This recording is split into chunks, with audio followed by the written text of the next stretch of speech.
J'accueille maintenant Maître Tarek Koraitem. Bonsoir et bienvenue. Bonsoir. Vous êtes avocat, vous représentez une femme sophrologue qui a choisi de ne pas se faire vacciner contre le Covid et qui a été suspendue de ses fonctions en septembre 2021.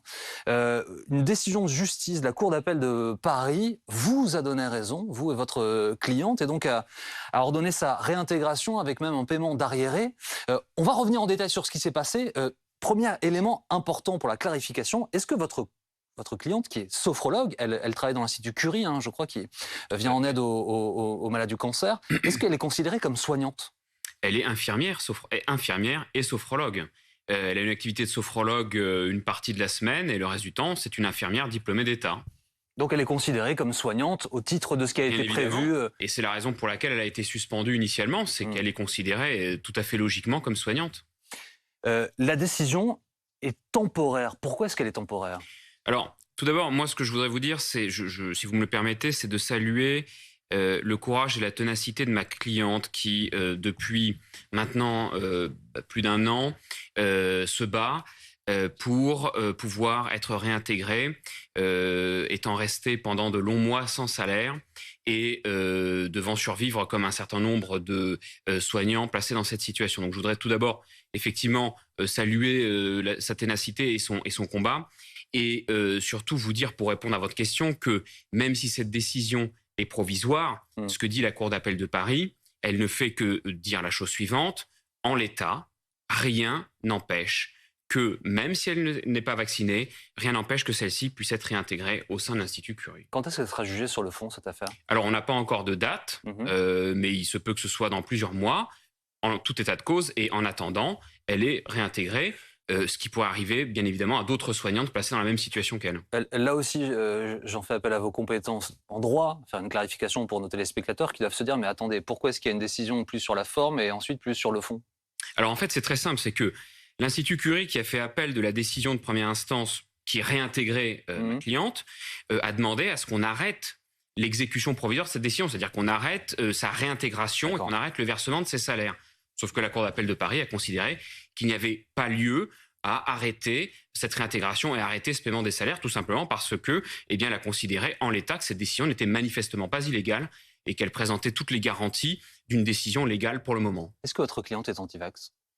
C'est pas des questions que je pose à mes clients. On est de l'ordre de la conscience. Moi, mon rôle d'avocat, c'est de vérifier que la procédure qui est mise en place pour suspendre tel ou tel soignant est respectée. C'est tout ce qui m'intéresse. Mais vous comprenez ma question, et vous le savez très bien, elle est essentielle parce que c'est là-dessus, par exemple, que le gouvernement réfléchit. C'est là-dessus que le ministre de la Santé, que je recevrai d'ailleurs demain à midi sur cette chaîne, raisonne.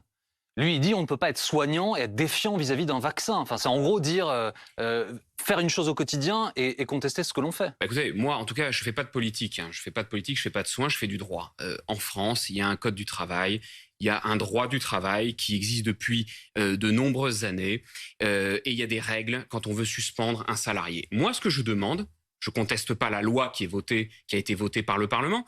Je demande simplement l'application de cette loi. Et ce que je constate, c'est que des employeurs ont fait du zèle dans l'application de cette loi et notamment en ont profité pour se délester d'un certain nombre de leurs salariés en disant « vous n'êtes pas vacciné, vous devez partir ». Un prétexte que vous dites ? C'est un prétexte, naturellement, puisque la moindre des choses... Parce qu'une fois que vous êtes suspendu, vous n'avez plus de salaire. La moindre des choses, c'était d'envisager pour ces personnes de régulariser leur situation. Après tout, ma cliente, quand elle avait, au plus fort du confinement et de la crise sanitaire, alors qu'il n'y avait pas encore de vaccin à ce moment-là, elle avait été appelée pour intervenir et pour s'occuper des malades. Et on lui a dit du jour au lendemain, au mois de septembre, c'est terminé, vous partez. Donc c'est qu'il y a bien une possibilité d'envisager une alternative pour ces soignants, autre que de les mettre sur le banc de touche et de les laisser sans salaire pendant des mois et des mois. Mais pourquoi est-ce qu'elle ne s'est pas fait vacciner ? Parce que si elle était vaccinée, il n'y a pas de sujet, elle n'est pas mise sur le banc de touche, elle travaille, elle touche son salaire. Monsieur, on peut poser 1000 fois la question. Oui, mais c'est la question essentielle, pardonnez-moi. Je comprends, mais c'est la conscience de chacun. Ça regarde chacun d'entre nous. Et que vous dit-elle, votre cliente ? Ma cliente, je lui pose pas la question, c'est pas mon problème. Moi, je suis avocat, je suis pas médecin et je suis pas objecteur de conscience. Elle fait ce qu'elle veut. Si elle veut pas se vacciner, elle se vaccine pas. Si elle veut se vacciner, elle se vaccine. Tout simplement. Non, mais je comprends bien que vous ne soyez pas objecteur de conscience, mais quand le sujet va être jugé au fond, à un moment donné, il va falloir parler de ces sujets-là. Absolument pas. ça n'a rien à voir.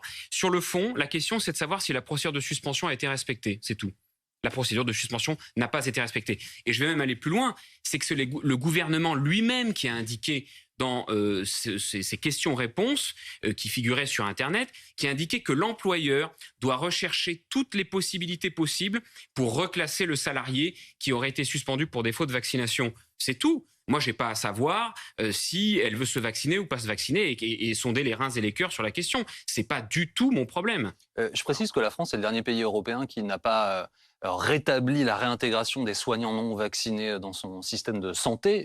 La Haute Autorité de Santé doit se prononcer là, et le COVARS, qui a remplacé, qui est une nouvelle en gros entité scientifique, doit se prononcer sur le sujet. Le gouvernement, le président de la République attendent cette réponse. Mais que vous le vouliez ou non, je sais bien que vous êtes avocat, que vous n'êtes pas médecin, mais si vous êtes là ce soir, c'est aussi parce que votre cliente, elle incarne ça. Elle incarne ce combat, elle incarne ce choix. Ça, vous le comprenez? Ben oui, et elle a bien raison. Elle a bien raison. Mais elle le comprend, elle, je l'imagine. Lorsque vous allez la voir, j'imagine que vous ne parlez pas que code du travail. Elle le comprend parfaitement. Écoutez, moi, c'est très simple. Je vais pas, je suis pas là pour parler des bénéfices ou des points positifs ou négatifs du vaccin. C'est pas du tout mon rôle.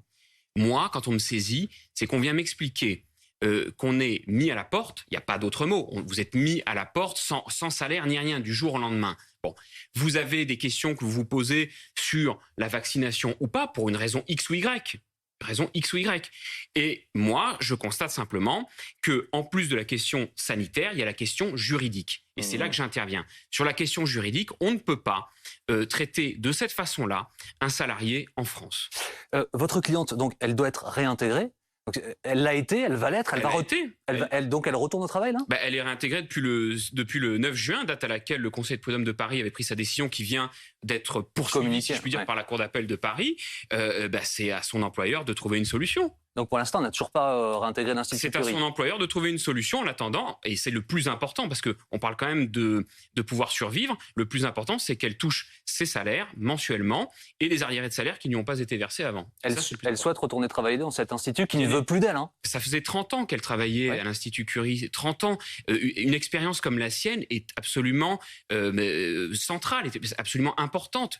Et c'est une bonne chose qu'on ne mette pas ces gens-là de côté pour une question qui est une question de conscience personnelle. Vous avez dit sur les réseaux sociaux, c'est historique. Vous considérez que ça crée un précédent? Jurisprudence? C'est historique puisque c'est la première. Elle est la première dans cette situation. Elle est pleinement réintégrée alors qu'elle n'était pas en arrêt maladie quand elle a été suspendue. Et puis par ailleurs, c'est la première décision de cour d'appel en France, cour d'appel de l'ordre judiciaire, qui indique que finalement, le Conseil de prud'homme a pris une bonne décision en réintégrant une soignante qui n'était pas vaccinée. Merci beaucoup, Maître Koraitem, d'avoir accepté l'invitation de BFM TV ce soir en direct.